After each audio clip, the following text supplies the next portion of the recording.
Hi friends, ఈరోజు మన ఈ వీడియోలో పిల్లలు పెద్దవారు చాలా ఇష్టంగా తినే బేకరీ స్టైల్ బిస్కెట్స్ని చాలా ఈజీగా, హెల్తీగా అండ్ టేస్టీగా గోధుమ పిండితో ఎలా రెడీ చేసుకోవాలో చూద్దాం. దీనికోసం ముందుగా ఒక బౌల్ తీసుకుని దానిలో 1 కప్పు గోధుమ పిండిని తీసుకోవాలి. మీరు కావాలంటే మైదా పిండిని కూడా తీసుకోవచ్చు. తర్వాత 3/4 కప్పు షుగర్ను పౌడర్గా చేసుకుని తీసుకోవాలి. అలాగే ఒక 1/2 కప్పు శనగపిండిని కూడా తీసుకోవాలి. ఇప్పుడు దీనిలో 1/2 టీ స్పూన్ ఇలాచీ పౌడర్, అదేవిధంగా 3 pinches సాల్ట్ని కూడా తీసుకోవాలి.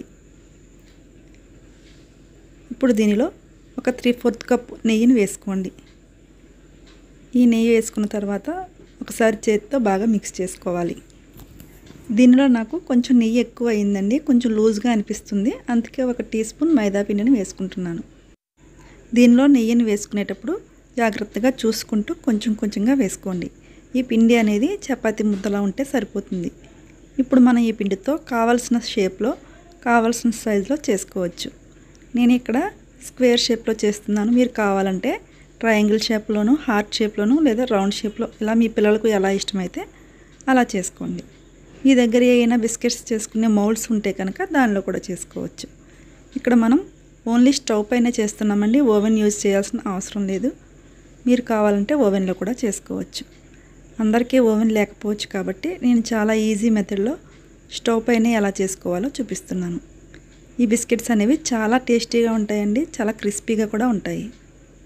అంతేకాదండి, మనం దీనిలో మైదా పిండిని యూజ్ చేయలేదు, ఓన్లీ గోధుమ పిండితోనే చేసుకుంటున్నాము కాబట్టి ఇవి హెల్త్కి చాలా మంచిది. నేను ముందే చెప్పాను కదా వీటిని స్టవ్ పైన చేస్తానని.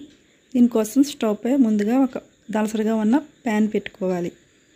దీనిలో బటర్ పేపర్ వేసుకోవడానికి నేను ఇక్కడ ఒక వైట్ పేపర్కి ఆయిల్ అప్లై చేస్తున్నాను. మీ దగ్గర బటర్ పేపర్ ఉంటే దాన్నే తీసుకోండి. మీరు ప్యాన్లో కావాలంటే అడుగున శాండ్ వేసుకోండి, లేదంటే సాల్ట్ను కూడా వేసుకోవచ్చు. సాల్ట్పై ఈ ట్రేని అరేంజ్ చేసుకుంటే సరిపోతుంది. నేను ఇక్కడ అవేం వేయట్లేదు కాబట్టి ఒక స్టాండ్ పెట్టుకుని దానిపై ఈ ట్రేని పెట్టుకుంటాను. బిస్కెట్స్ని ఇలా అరేంజ్ చేసుకున్న తర్వాత దీనిపై మిల్క్ను అప్లై చేయాలి. మీరు కావాలంటే ఎగ్ వైట్ని కూడా అప్లై చేసుకోవచ్చు. నేనైతే మిల్క్ని అప్లై చేస్తున్నాను. ఈ విధంగా మిల్క్ని అప్లై చేయడం వలన బిస్కెట్స్ అనేవి మంచి కలర్లోకి వస్తాయి. తర్వాత దీనిపై కొద్దిగా షుగర్ని వేసుకోవాలి. తర్వాత మళ్ళీ దీనిపైన జీడిపప్పు పౌడర్ను వేసుకోవాలి. మీరు కావాలంటే దీనిపైన ఫ్రై చేసిన పల్లీలను కూడా వేసుకోవచ్చు. చాలా బేకరీస్లో బిస్కెట్స్లో పైన పల్లీలు అనేవి ఉంటాయి కదా, చూడడానికి బాగుంటుంది, పంటికి తగులుతూ చాలా టేస్టీగా ఉంటుంది. ఇప్పుడు 10 నిమిషాల ముందుగానే హీట్ చేసి ఉంచుకున్న ఈ ప్యాన్లో మనం అరేంజ్ చేసుకున్న ఈ బిస్కెట్స్ ట్రేని పెట్టుకోవాలి. ఇప్పుడు దీనిపై మూతను పెట్టి లో ఫ్లేమ్లో 15 నుంచి 20 నిమిషాల వరకు కుక్ చేసుకోవాలి. ఒక 20 మినిట్స్ తర్వాత మూతను తీసి చూస్తే బిస్కెట్స్ అనేవి ఈ విధంగా రెడీ అయ్యాయి. ఈ బిస్కెట్స్ అనేవి బాగా చల్లారిన తర్వాత తింటే చాలా టేస్టీగా ఉంటాయి. చల్లారిన తర్వాత ఇలా క్రిస్పీగా చాలా బాగుంటాయి. ఒకసారి మీరు కూడా గోధుమ పిండితో ఇలా బిస్కెట్స్ని చేసి మీ పిల్లలకు పెట్టి చూడండి, చాలా ఇష్టంగా తింటారు. వీడియోని చివరి వరకు చూస్తున్న వాళ్ళందరికీ ధన్యవాదములు. Thanks for watching this video. Bye.